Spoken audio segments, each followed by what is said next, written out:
committed to naming any but the people I've named, and among them there are 4 black women. So that decision is underway right now. It is important that my administration, I promise you, will look like America.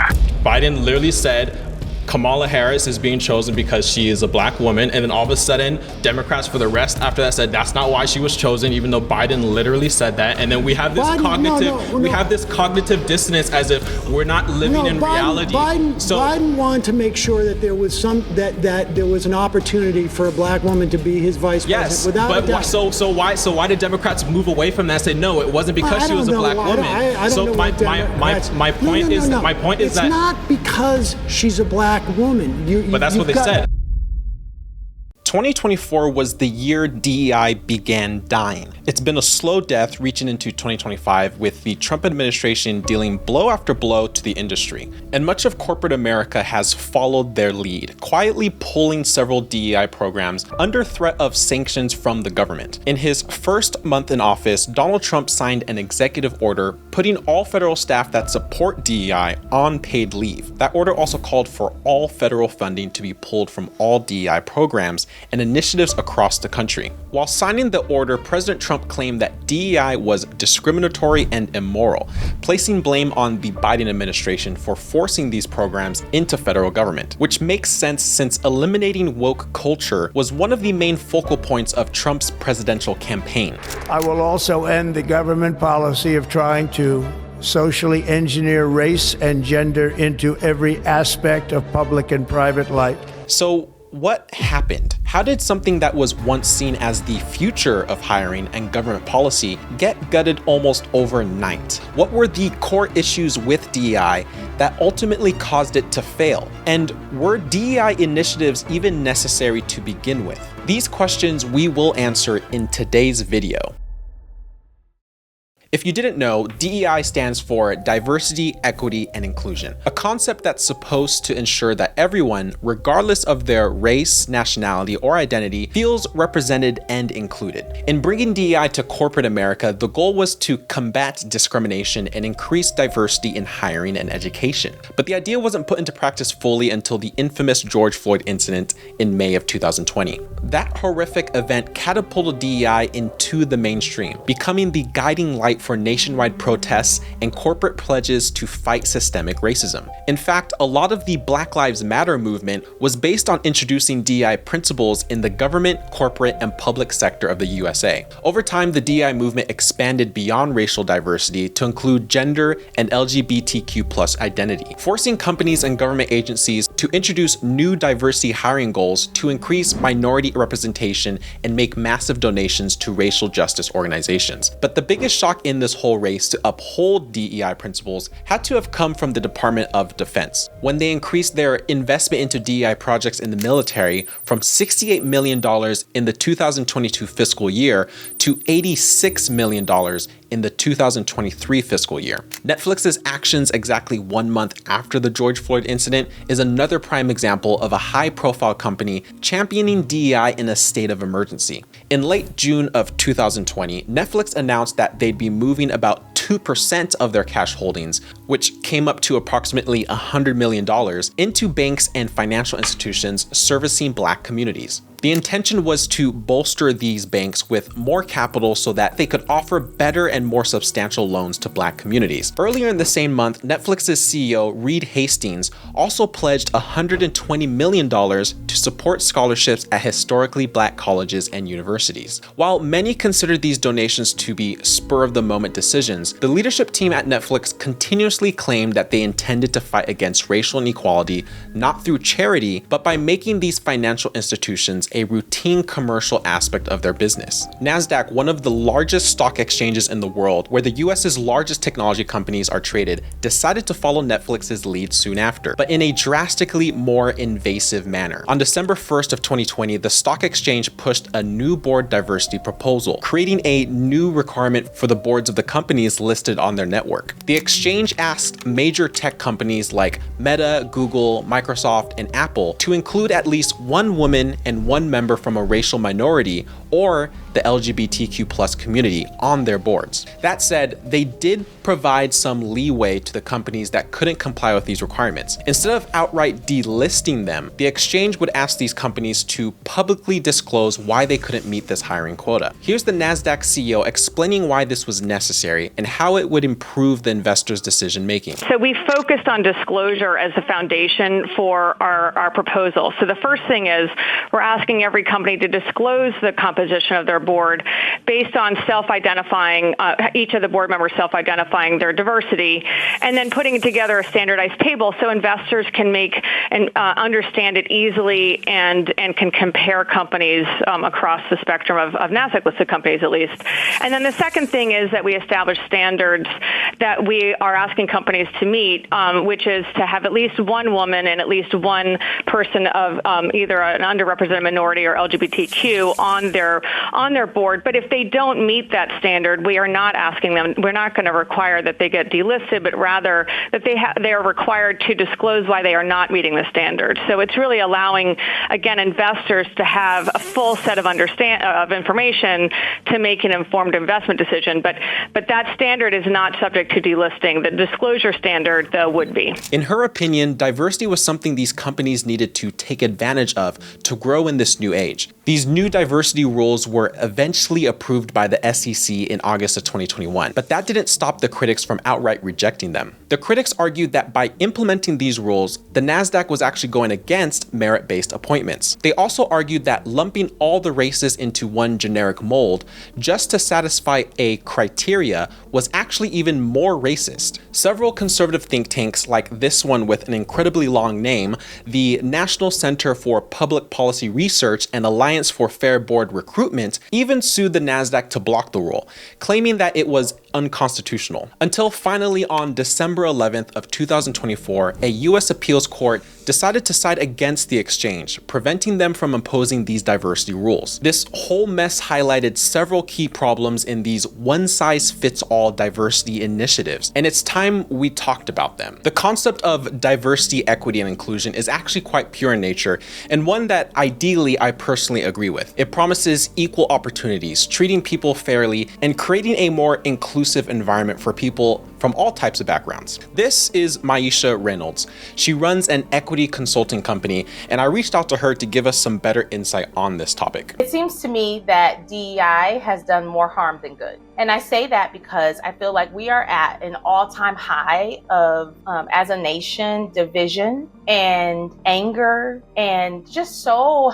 I don't know, sometimes it's very, my heart is just like grieves for us as people. Because what we thought, or not what we thought, but what some people thought would be a way to make things better in society have made things worse. There's been like this reverse racism. There has been this constant focus, this hyperfixation on race. And I think it's detrimental to the growth and the progression of our society. But in application, the companies that have employed DEI initiatives in their hiring practices have corrupted what the concept actually stands for. It's almost common knowledge at this point that most companies who claim to champion DEI principles hire talent based on their outward appearance just so they can hit their diversity quota. And that's where the problem lies. The DEI being practiced by these companies claims to fight discrimination, but ends up creating a new kind of discrimination in the process, prioritizing identity over merit. I shouldn't think that. I should not feel as though an opportunity should be given to me because I am a Black woman. I feel like opportunities should be given to me because it is the opportunity that, one, God has for me and that I am qualified to do. Because honestly, if you put me in something where give me a job that I'm not qualified for, you're actually setting me up for failure, and you're setting me up for a situation where then somebody can say, oh, there's another DEI hire. And for those who believe DEI champions civil rights, I'd like to direct you to Title VII of the 1964 Civil Rights Act, which clearly prohibits hiring decisions based on race or color, which is something Dr. Carol M. Swain, the best-selling author of books like The Gay Affair, Black Eye for America, and The Adversity of Diversity, seems to agree with. In a recent post on X, she wrote, "Trump is actually restoring the original intent and purpose of the Civil Rights Act of 1964. Current DEI programs often violate civil rights laws and the Equal Protection Clause of the 14th Amendment. But even if you ignore the obvious civil rights violations, there are still several examples that prove DEI is just a marketing gimmick to most of the companies in the US. For example, let's bring up Netflix again and their past controversy involving their big pharma drama, Painkiller. Painkiller is a drama adapted from real-life events in which 3 white investigators, U.S. Attorney Christina Nolan and Assistant U.S. Attorneys Owen Foster and Michael Fresher, tackled the high-profile Purdue Pharma case and were lauded as heroes for exposing the truth and holding the culprits for the opioid epidemic accountable. However, in the Netflix series, these 3 investigators have been replaced by a fictional black woman by the name of Eddie Flowers in what is being termed as one of the most weird and disgraceful race swaps in television history. The series currently has a lukewarm 50% score on Rotten Tomatoes, with several reviews criticizing the hero for being bland and irritable. According to Netflix, the decision to substitute in a black woman as the only investigator in place of the 3 original investigators was for the sake of their story, and to ensure that the series had one singular face as the hero of the story. But even if that was the case, it ended up doing more harm than good, since the adaptation wasn't nearly as faithful as it should have been to the real story. The pendulum has finally swung. There's been so many times in our society where people of color have been treated unfairly and they have been kept back from opportunity. And now the pendulum has swung the other way, and we get to now be in power and have opportunities given to us because we are people of color. And I say, well, if it wasn't right over here, why is it going to be right over here? All that does is tarnish the true concept of DEI. But that situation was pretty tame compared to what was happening at the University of Michigan. Phyllis Confessori wrote in part, quote, programs across the university are couched in the distinctive jargon that to DEI's practitioners reflects proven practices for making classrooms more inclusive, and to its critics reveals how deeply DEI is encoded with left-wing ideologies. The school leadership's DEI policies were under fire from students, faculty, and staff members after it doubled down on making some specific DEI courses mandatory. Actually interviewed over 60 members of the school's faculty, students, and alumni to come up with a detailed piece in the New York Times Magazine about why they're more frustrated than ever about the university's practices. I'd recommend you give it a full read. I'll add the link to the article in the description. But for now, let me just give you the highlights. The section that caught my eye almost instantly was this passage where the students and faculty of UM are comparing DEI to a state-sponsored religion that has to be followed. In Nicholas's words, for a large swath of students and professors, Michigan's DEI initiatives have become simply background noise, like the rote incantations of a state religion. He even acknowledges the current attitude among the campus towards DEI as wary disdain, signifying how tired the students really are of DEI initiatives being forcefully crammed into their lives. For the students of UM, the university's efforts of cramming DEI into every aspect of their lives is either shallow or stifling, and they often roll their eyes at the profusion of course offerings about identity politics and oppression. All of which basically confirms what I've been saying this entire time, that the DEI being practiced in the US is more akin to a state-sponsored religion than a movement designed to end discrimination. Yeah, I think the mindset that people have been telling us that we should have surrounding being Black in America, being a person of color in America, is one of the ways that DEI has done more harm than good, because it keeps us from being free thinkers and thinking, you know what, I think today is, I don't have to go out and worry that I'm going to be treated unfairly because of the color of my skin. I need to go out into the world and know that I'm going to be a vessel of like love and truth and hope for the world around me, and to live as such. But despite all this, I was still willing to check the stats and verify if the rise of DEI really did make concrete improvements in the status of minorities in the US. So I actually decided to check out Bloomberg's report, discussing the immediate impact of the BLM movement on corporate America's hiring practices. And what I found confirmed every suspicion I had about DEI. According to the report, companies in the S&P 100 added more than 300,000 jobs since May of 2020, 94% of which went to people of color. Now, on the surface, this feels like a huge step forward in recognizing the importance of DEI in the workplace. However, when you take a closer look, you'll notice that most of these were lower paying jobs in fields like sales and admin. And although these companies did increase representation for racial minorities in managerial positions as well, most of the high-paying executive positions were still held by an overwhelming majority of white people, thus proving that the DEI being practiced by these companies was meant to just improve their optics rather than bring about a real change in hiring practices. Here's another example. A new report from the James G. Martin Center shows us how DEI in U.S. medical schools weakened academic standards, undermined merit-based admissions and hiring, and jeopardized public health outcomes, according to them. The report named top schools, including Harvard Medical School and Johns Hopkins. It found schools were hiring faculty for politics instead of skill, forced anti-racism training, and loyalty oaths to progressive causes, and that merit took a backseat to racial quotas in admissions, which violates the Supreme Court's 2023 Students for Fair Admissions ruling, which struck down race-based admissions. Later in the report, the center urged schools to use race-blind admissions based on merit to keep DEI from weakening fairness and skill in medical training. In the report's conclusion, it stated, DEI by any name is blatantly and obviously anti-meritocratic. But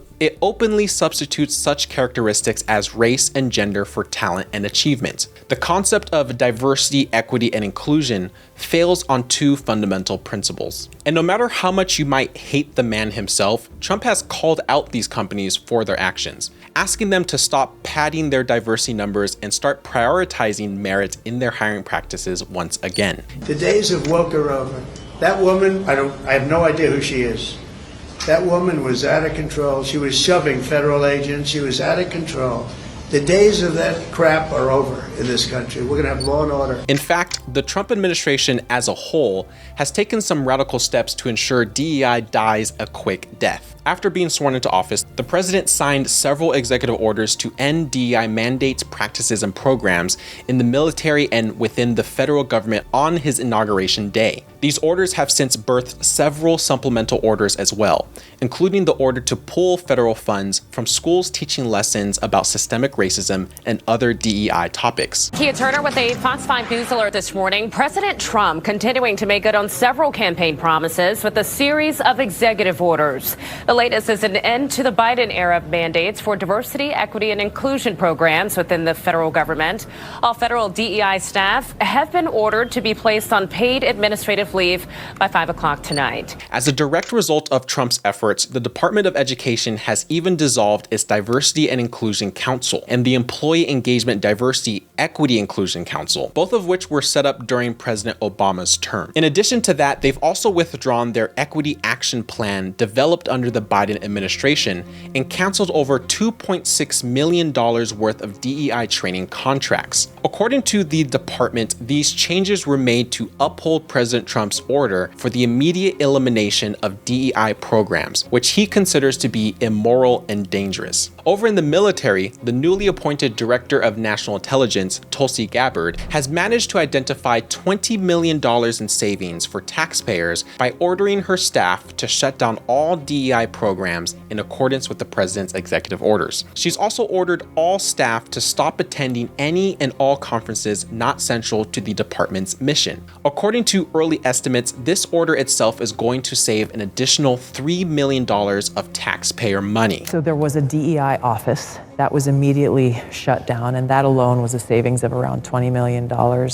But the thing that we just announced today, in fact, was the closure of this Office of Human Capital, completely different part of the organization. It turns out that it was an office where the previous administration kind of hid a bunch of their DEI people, knowing that this action was going to be taken by President Trump. By keeping the taxpayers happy, Gabbard is following in her president's footsteps in trying to eradicate costly DEI initiatives while simultaneously winning back the trust of the conservatives. It's a pretty genius strategy if you think about it, since it involves systematically dismantling the DEI industry while gaining the public support. Even the Air Force wasn't spared in the Trump administration's war against DEI programs. And just a month into his first term, Trump fired the Joint Chiefs Chairman General for introducing DEI into the Air Force. This firing is in accordance with Trump's vow during his campaign run to remove woke generals. However, despite all their efforts, the Trump administration alone can't kill DEI, especially if they receive enough pushback from the corporate sector. But for now, it seems corporate America is making a massive U-turn when it comes to DEI policies. Take PepsiCo for instance. According to journalist Robbie Starbuck on X, they made some massive rollbacks on their DEI efforts by removing their DEI officer, removing their DEI team, ending their DEI representation goals, ending all DEI trainings, ending their participation in the woke Human Rights Campaign's CEI Social Credit System survey that measures how well companies support LGBTQ+ equality in the workplace. Tech giants like Google, Amazon, and Meta have also followed suit, abandoning their DEI hiring quotas along with several DEI initiatives to shift to a more merit-based approach. Amazon Studios even walked back its inclusion program, aka the Inclusion Playbook, that it created back in 2021 to increase racial, ethnic, and gender diversity in casting roles. Even McDonald's got in on the act, revealing to journalists that they were rolling back several of their DEI policies, including ending their diversity goals that are dependent on hitting certain racial quotas, also ending their participation in the Human Rights Campaign's woke corporate equity index scoring system, and ending their DEI pledge for their supply chain. As of now, Trump plans to use his Department of Education to redirect nearly $500 million to historically black and tribal colleges that would have been inappropriately used in DEI programs. Of course, there are some organizations and higher education groups that claim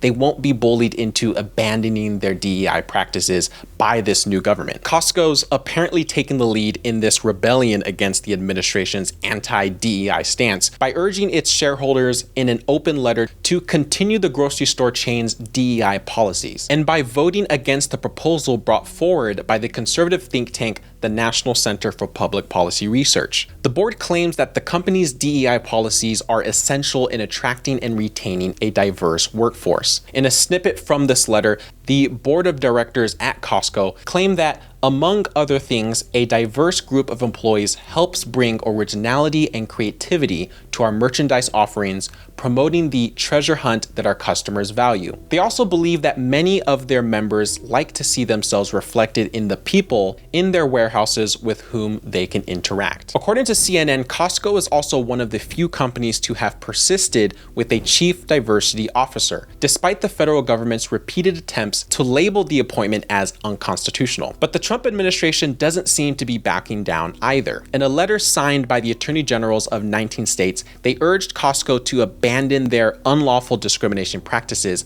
by rolling back their diversity and inclusion policies. They say that the company is doing the wrong thing, clinging to DEI policies that the courts and businesses have rejected as illegal. Following Costco's lead, several Waukegan district schools have also taken a pro-DEI stance, claiming that they won't be abandoning their DEI programs and initiatives under pressure from the federal government. But by far the strongest opposition to the Trump administration's efforts has to be the U.S. District Judge Adam Abelson, who at one point blocked Trump's sweeping executive orders to end government support for DEI programs. The ruling was part of the City of Baltimore and higher education group's lawsuit against the federal government for their executive order of terminating all equity-related grants or contracts. The plaintiffs cited the order as unconstitutional and a blatant overreach of presidential authority. After a lengthy 3-hour hearing, the federal judge ended up siding with the plaintiffs, stating that the administration's orders carry constitutional violations against free speech. However, not everyone is resisting. The University of Kentucky Board of Trustees chose to take a position of neutrality, as required by the state's new law banning DEI on public campuses. UK's commitment prohibits discrimination on the basis of an individual's political or social viewpoint and promotes intellectual diversity within the institute. Then there's Fresno Unified, which quietly renamed renamed its DEI department to the Department of Culture and Student Inclusion. Schools in Montgomery County still have resources on their website dedicated to DEI and critical race theory. And Massachusetts officials said their plan is to double down on DEI amid Trump's wave of attacks. But despite these minor roadblocks, President Trump has managed to sway the majority of corporate America to revert to merit-based hirings and to abandon DEI policies that, according to him, promote discrimination instead of ending it. It's looking more likely that the Trump administration will accomplish its primary goal of permanently killing DEI. So is DEI dead? What do you think?